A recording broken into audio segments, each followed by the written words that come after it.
Hi, this is Stephen Mead, lifelong entrepreneur, business owner, and global speaker. Over the years, I've read hundreds of books and spent thousands of hours developing what I call the Bullseye Belief System.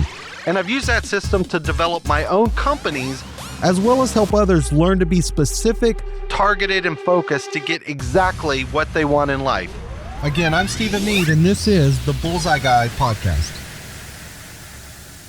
Stephen Mead again, another Bullseye Guy Podcast. Having fun as always. Groove Radio, downtown LA. A little bit of rain, right?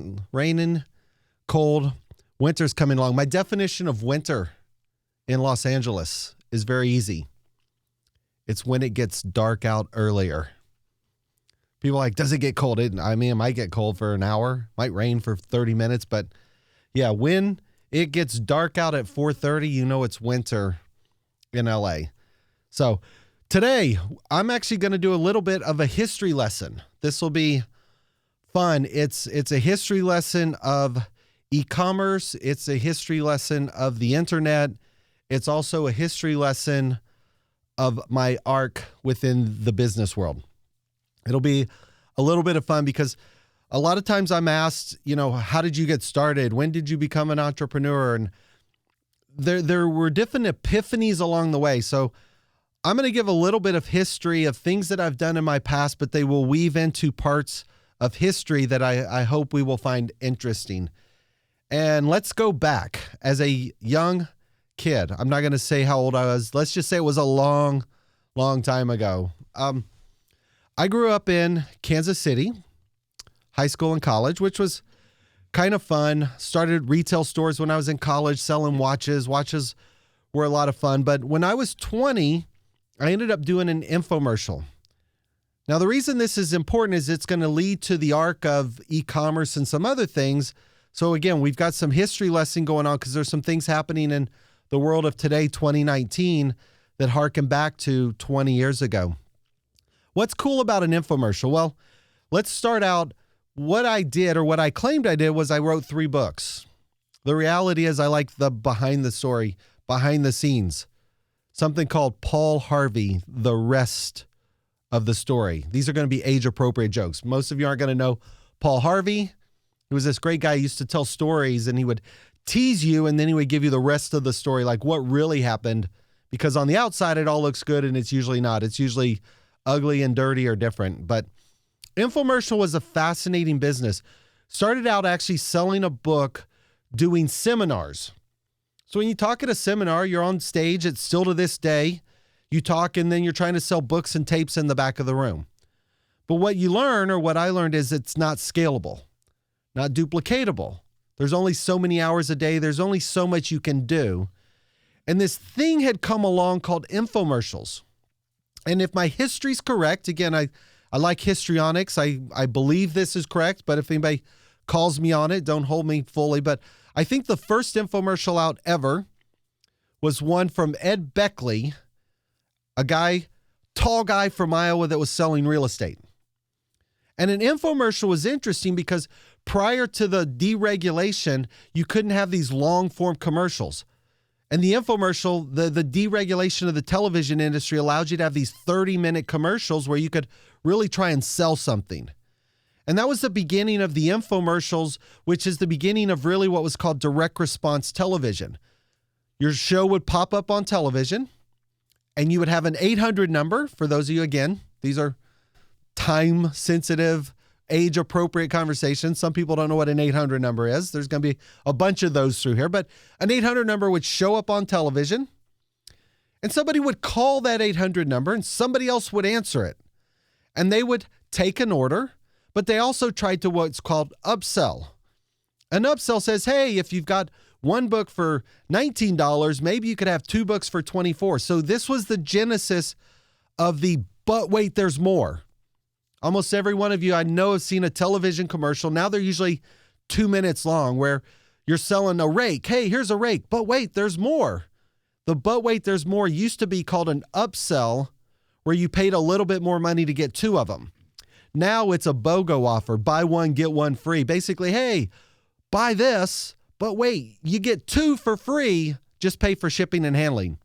that shipping and handling usually covers the cost of the product. So we learned a lot of these things, but the cool part about an infomercial was your show would play on the television, somebody would call, and twice a week, my business partner and I would show up and pick up checks and mailing labels. Again, this is back when they would send you checks. We would get checks and mailing labels, and we would sit and send out books out of the condo in Kansas City and made a ton of money, sort of. Front end was we would make a lot of money on people that said they were buying the books, but they didn't really buy the book because they had bad credit. So again, having a big market doesn't matter if people can't pay. You kind of learn these things early. I'm not going to go into that. That's not relevant. What's relevant is the 800 service is a really fascinating service. You pay another company to take the order. They had the 800 number. They had the bank account. They had the credit card account. We just deposited checks and mailed books. It was a great service. Infomercial to the 800 number. Got out of that, moved into financial services. I've talked a lot about it, read hundreds of books, thousands of hours, sales training. But moving up into about 1995, 1996, again, this is showing the date and the age, I wanted to get out of financial services. In knowing sales training, I said, what do I want to do next? Aha, I want to write a book. The book was going to be how to meet and attract people, basically taking all these sales networking techniques. And I wanted something to happen. I said, all right, let's begin with the end in mind. Again, sales, what do I want? I want somebody to do three things. Number one, I want somebody to build me a website. I'd heard about these website things. I'm not technical, don't know how it works. I don't even remember if I had email in 96, but one, build a website. Two, process my credit card orders. Three, send me checks and mailing labels, just like my 800 service. I wanted to talk on stage and cash checks. I'm really good at talking and I'm good at cashing, and I suck at a lot of stuff in between. That's what I wanted. Build a website, process orders, I'll talk on stage, send people to a website, take out a fee, send me checks. Seems simple. Didn't exist. For those of you that were around, you kind of know what I'm talking about. 1996, there was a company called AOL. Most people didn't have websites. They weren't even on the internet. If they were, it was on a phone line, and it made this funny noise through a fact like the world of technology years ago was a different world than it is today. E-commerce did not exist. Internet barely existed. Websites didn't exist. So what did I do? I learned how to go to people I know that are in the industry and said, hey, I want to sell a book. Who do you know that does this? 8 of the first 10 people I went to said, I have something I want to sell. I'm staring over here at Eagle. We had Tom Zinner in here years ago. Tom talks about how long ago I've known him. 1996, when I started the company Virtual Sellers, Tom was selling a book called Breaking Into Broadcasting. I helped Tom Zinner and John Kelly get on the internet in 96. Stedman Graham, who was Oprah's friend. We've never quite defined what that is, but Stedman had some great books out. Jordan was selling stuff. Dennis Rodman, Jim Rome, like the Kansas City Royals. We had amazing people on the internet who didn't know how to sell. So we built a shopping cart, which did not exist, used something called NLP, Neuro-Linguistic Programming. What I found fascinating, and still to this day, it boggles my mind. If you understand what's called NLP, this was something Tony Robbins sort of mastered. If you look up and to the left, it's when you remember things. That's why whenever we're taking notes and we're in class and we're trying to remember something, we look up. Up and to the right is where you create or remember things, or when you're lying. Sometimes you'll see, crime shows and they'll go, oh, they were lying. They created it. They looked up. Well, your eyes kind of give away what access part of your brain you're looking at. So up and to the left, to the right is auditories, to the bottom are kinesthetics, which is we look down when we're accessing our feelings. We look down whenever we're remembering things. I knew all that. So I said, let's lay these shopping carts out knowing how sales and psychology works. Also, left, right brain, for most parts of the world, we read left to right, top to bottom. So if you're looking at a web page, to me, it was like a catalog. Again, shopping carts didn't exist, so there was nobody to follow. We had to create this stuff. I said, well, if you read left to right, top to bottom, we drive our decisions by visuals. We remember pictures. Let's move this button around that says buy.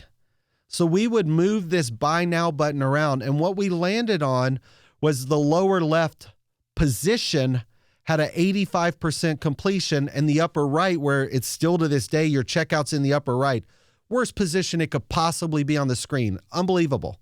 Still there.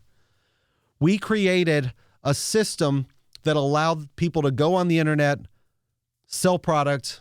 We were the processor of record. Why is that important? I guess what we were doing was illegal. Didn't know that. 1996, if you signed up for a merchant account, you had to register with your bank and say, oh, I'm a restaurant. As a restaurant, they approve you for a certain amount of volume per month and a certain check size. And if you're a shoe store, you can sell shoes. The shoe store can't take orders for the restaurant. The restaurant can't take orders for the t-shirt guy. It was called factoring. We were doing that on the internet, not realizing it was a problem. This is 1996. August, we ran into a problem with Visa. And we had to go meet with Visa, and I convinced them, this is where the arc of the story starts moving forward. I convinced them that we were not an internet company. We've got a great video out there. If any of you go search YouTube, Stephen Mead and Jeff Bezos. 1997, TV.com, I still have the video. It's hilarious. We got interviewed before Jeff Bezos did. Jeff and I got interviewed. We had a company called Virtual Sellers with an S. We processed internet orders for anybody. And the introduction for Jeff is hilarious. It says, coming up next with the bookstore, Amazon.com, Jeff Bezos. For those of you that don't know, Amazon started out as a bookstore, online bookstore, just selling product. The internet has come a long way. It's fascinating. The projected amount of e-commerce that the industry thought maybe might happen someday in a year, Amazon now does in a single day. 1997, people did not think the internet was going to work, thought they were afraid to put their credit card online. People were not going to shop online, but it all moved forward and changed. We built a company that was the first master merchant in the world, we believe, for credit card processing. Tried to simplify the process. We built something that ultimately is what really became PayPal. If you think about what PayPal is, PayPal survived because we actually were supposed to be there and didn't. In the early days of the internet, there was this company called eBay. eBay was fascinating. eBay, for the most part, was a glorified garage sale. Kind of still is, but it's more sophisticated. But the early days of the garage sale, you'd say, oh, I've got a pair of sneakers I want to get rid of. I have a guitar. So you'd post a guitar and somebody might win. It was an auction. But here's the problem. The person who won that guitar didn't want to send you money till they saw the guitar. And the guitar guy certainly wasn't going to send you the guitar and hope you one day sent him money. There was no payment facilitation on the internet. That's what we had built. That's the problem PayPal solved, is it allowed a company to become what's called a master merchant for two people to pay each other. All PayPal is a master merchant, email and money between two parties. You put your credit card in, it goes to PayPal, they process it, they pull out a fee, they send the money to the seller, seller sends your product. That's what we built in 1996. We were at the front edge of e-commerce. Why is that important? Again, I like the arc. We're going to end up where I want to be. But so 1999 rolls around. A couple things that happened. One, we took the company public. That was interesting. I'd never had a public company in my 30s. Two, we were locked up under restrictions for a year. I didn't know. Any of you that have a public company, you should learn something called a 144 restriction, which is a stock restriction. It says as a director, as a shareholder, major shareholder, you can't sell your stock for a year. So there was something else that happened 1999, 2000. At my age, I had never experienced. And that's called the tech crash, the bubble. I didn't know what a bubble was. I had never invested. I didn't own stock, but now I did. I had stock in a company that at one point was worth almost $1 billion. I don't mind saying it now. It's worth $980 million at one day, and then the next day it wasn't. Didn't completely go out, but when the bubble burst, a lot of things collapsed and crashed. But e-commerce evolved. Where did I go next? We looked at the world and said, all right, what should be the evolution of the internet? Now, most of the internet is driven by narcissists and voyeurs. Narcissists and voyeurs, meaning people are narcissists. They're posting things. They're selling things. They're voyeurs looking for stuff. It's really evolved to that now with social media. But back in the early days, everything was driven by eyeballs. How many people looked at something? So you were always trying to promote something or sell something. But traditional e-commerce, business e-commerce is business to consumer, consumer to consumer. It's small transactions, $70, $80. And in the early days of the internet, you had a lot of fraud, but the fraud actually was not with the buyers. Let me rephrase that. The fraud was not with the sellers. It was with the buyers. And that was interesting is if somebody bought something, and still to this day, the credit cards do it. If you buy something and you're not happy with it or you didn't receive it, you can call your credit card company and say, oh, I didn't get that product. The credit card company instantly charges the merchant back, forces the merchant to prove they delivered it. In the early days of the internet, there was a lot of fraud, but it was buyer fraud. People were buying things, claiming they didn't get it, charging back to the credit card.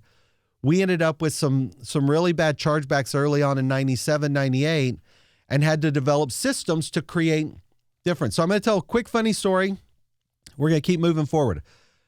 We solved about 70% of our chargeback fraud rate by doing something that we thought was funny. Again, I'm not technical. I'm psychological. So in this shopping cart, again, shopping carts didn't exist, so we were able to create and move these things around.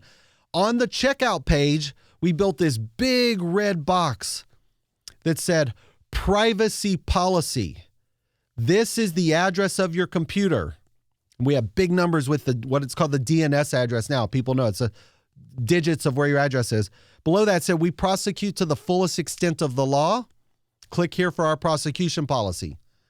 And we could track people coming into the shopping cart, moving through and getting to that checkout page and bailing out. And then we started tracking which countries it was coming from. So we were able to put this sort of deterrent up that said, hey, we know where you are. Again, the rest of the story. One day I'm looking and I notice that this number is the same number over and over and over again. So I go to one of my business partners, the actual technical guy, great guy out of Northwestern. His name was Kevin. I said, Kevin, I think the system's broken. He said, why? I said, it's the same number. He goes, all right, let me check. Comes back to me. Eagle, some of the guys that are dated here, mature, are going to laugh. The system wasn't broken. In 1996, 97, 80% of the internet traffic in the entire United States came out of Reston, Virginia. Little off-camera action here. Swedish Eagle. Do you know what was in Reston, Virginia? No idea. A company called AOL. In the early days of the internet, almost everybody got on the internet through AOL. And at that time, AOL had one address. So all of the internet traffic in the United States was routed out of a single server DNS in Reston, Virginia. So here we were thinking we're being cute and smart, saying, we know where you are. We didn't, because the internet traffic wasn't there. Today, it's routed down to your phone. Like the GPS, the mapping, everything is down where it knows where you are within 30 centimeters. It's fascinating, the evolution. The evolution moved on. This is what I want to talk about. What we look to do in the year 2000, I said, hey, I don't like credit cards anymore. I don't like consumers. What's next? Right? Some of the podcast is the what's next. This is a setup for one of the future podcast shows coming up where I'm going to have a friend of mine in and we're going to talk about our projections for the year 2020 and beyond. But this is going back to the year 2000. I said, what do I want to do next? I don't like consumer transactions. I don't like a lot of fraud. Let's look at business transactions. Let's find a way to make business transactions seamless, just like the internet was doing with PayPal and e-commerce and shopping carts. At that time, there was things called EDS and ACH, really slow, antiquated ways. If you want to pay somebody money in cash, it still to this day takes days to go through the network. If you try and send somebody $2 or $3 million or 25 or 30,000, you can send them a check, you can transfer a check, but the money moves through the system very slowly. Takes a lot of time. It's difficult. And it was in those early days of 2000, I stumbled on the world of corporate barter and trade where companies were trading assets. So we set about to try and build a company to create what at that time I called a global currency. And the theory was, could you create a global electronic currency that settled quickly, unlike traditional money? We built a system. We tried to come to market, but the market beat us up. You can't do a global currency. Currency doesn't work. Who's going to accept it? What I've learned as an entrepreneur is if you are getting asked the wrong questions, it's your fault. I say that all the time. If you position your company wrong, the people that are asking you the questions, half the time they're stupid, sometimes they're smart, and sometimes they just think they know what they're talking about. But if you don't put them down the right lane, if they're asking the wrong questions, it's your fault in how you position things. And we set about trying to create a global currency, so we got asked all the wrong questions about money and currency. But the evolution needed to go along of how do you simplify and speed up banking and financial settlement. The world wasn't ready for it. Technology wasn't ready for it. Let's move forward. Where are we today? Blockchain. See, you guys were probably thinking, why is he rambling for 20 minutes about stuff I didn't know? The internet's always existed. Half the people listening, the internet didn't always exist. Before the internet, there was no internet. Before the internet, there was no email. This capability of calling somebody on your phone was science fiction. Now it's science fact. I'm waiting for teleportation to come from science fiction to fact so I can just teleport. But, hopefully we'll get there. But what's needed? We've talked about it before. Blockchain and business and banking. How do things evolve? How do you move things forward? Where is the internet going in the next 10 years? Where is blockchain going? Where is music going? Where's technology going? All of these things we need to think about because the world is moving quickly, right? The internet was basically 96, 7, 8, 9, 2000. We could have guessed where it was going, but we couldn't really project. There's so many things that are here right now that we couldn't have really thought of. A lot of it you could. Some of it had been, in the Star Trek movies since the 60s, but a lot of it we can't think of. So that's what we're going to do. We're going to have a futuristic What's Coming Next podcast with a good friend of mine where we're going to try and come up with the next 12 to 15 months and then maybe the next 8 to 10 years. And we will be willing to put that on tape. We will be willing to talk about it. Where do I think it's going? Again, back to somewhat self-serving. The system we have now is technically a closed-loop payment system. It allows business transactions, settlement. A lot of this is going on within the world. The world of business and banking is trying to figure out how do they use blockchain and crypto and what are called stable coins. The world's still trying to solve a problem that I tried to solve in the year 2000, and it's almost here. We've built it. Other people have. Fascinating. Sometimes things just take a lot longer. It would be akin to Netflix. There were a lot of people I know that had the Netflix idea. Brock Pierce and some of the guys in LA had something called DEN, the Digital Entertainment Network. You couldn't do it 15 years ago because there weren't enough people on the internet. The bandwidth wasn't there. It would be the difference between trying to suck water through a straw versus coming through a fire hose. The data's gotten better. The systems have gotten better. My understanding for 5G, again, as we do futuristic things, my understanding for 5G of how quick data is going to come through is the difference between a fire hose and the English Channel. Now, I don't know if that's right. The Alex Lightmans, the Rob Tursiks, I've got friends out there that'll prove me right or wrong, but I've heard the difference in speed is between a fire hose and an English Channel. If that's the case, the data and content that's going to come through your phones and your computers and the information that we're going to be able to access is going to create things we can't even possibly imagine. So a lot of this is moving forward. A lot of cool things are happening, but this arc of technology is fun, but it's also interesting and exciting. What's going to be created? That's what I want you guys to think about. What are the new technologies? What things can come out if you had faster bandwidth, if you had better communication, if you had better tools, if you had life hacks like I gave in the last episode of how to be more efficient with your time? What can you do? What can you create?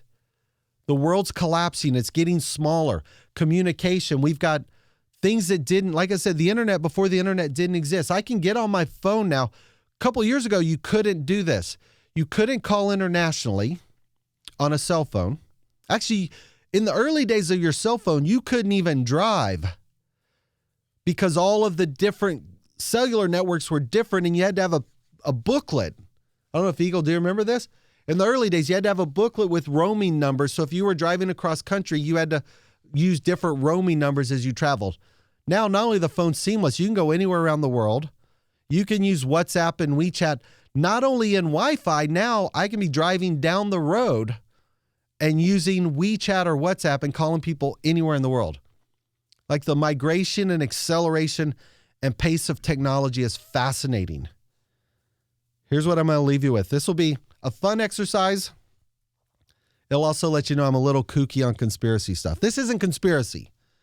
I like aliens. I like the theory of aliens, whether or not we're alone in the universe. Like, I have a bunch of my own theories. We don't usually talk about them. George Noory, I love George. George is a great guy. Coast to Coast Radio, for those of you that don't know. Actually, I think George Noory at 10:30 at night is the second most listened to radio program in the country after Rush Limbaugh. 10:30 at night. He talks about aliens and ghosts and all kinds of fun stuff. But let's do a little exercise. Think about, and I know we can't imagine it, but imagine the world 100 years ago. Actually, 120. Let's go to the 1900s and ask yourself, what's been invented in the last 100 to 120 years?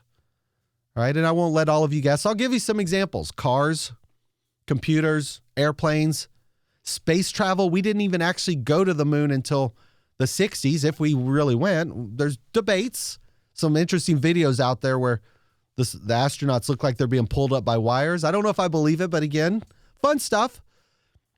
In the last 100 years, in the last 10 or 15, the acceleration and pace of technology, cell phones, wearable devices. I saw something the other day with a new medical doctor's office where you go in and they do a 360 scan on you like Star Trek and run all your vitals, and then you talk remotely to a doctor, and they're like, the world's moving fast. Try and imagine what the world would be like 100 years from now. Just think about it. I have some pretty good ideas. I hope teleportation will be here. I'm not sure, but flying cars, I think the self-flying taxis, autonomous taxis should be here within a couple of years. I think space travel in 100 years. We can sort of try and imagine 100 years from now, but it's difficult because if you went to people in the 1850s, I don't think they could imagine where we are now 120 years later. Electricity, they just wouldn't get it. 100 years from now, try and imagine it. Think about it. Then try and go 200. Then try and go 300. 400. Try and imagine 500 years in the future. I think it's difficult. It's fascinating because I don't know where the world's going to be 50 years from now or 100, but 300 or 400 or 500 years from now is hard to fathom. Where does this go to my alien conspiracy theory? I think it's the holidays. I'm a little off, but here we go. In the world, in the United States, in the history of civilization, we had something called the Dark Ages. The Dark Ages were about 1,000 years. In the 1500s, I think, again, I'm not a history major, we had 1,000 years of supposedly no progression of science, technology, math.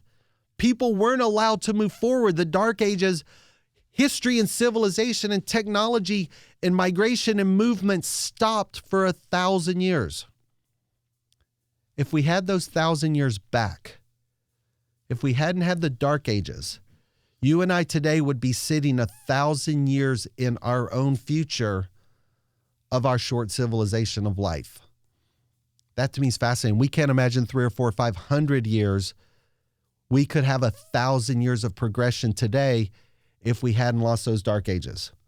What does it have to do with aliens? If they're out there, we're an ant farm. If they're out there and they're 1,000, 5,000, 10,000 years ahead of us, we're so insignificant. We're something in a petri dish that they fly back and look at and laugh because we can't imagine 50 or 100 or 500 years and somebody else is 5,000 or a million. We are insignificant in the world, in the galaxy. But for this world, let's make a difference while we're here. Think of something great. Go change the world. Steve and me, this is the Bullseye Guy podcast. The year is wrapping up. Hopefully you've enjoyed it. We've got another great year to come. Groove Radio, Downtown Station, LA, more great guests. Tune in again. Steve and me, thebullseyeguy.com. Thank you so much.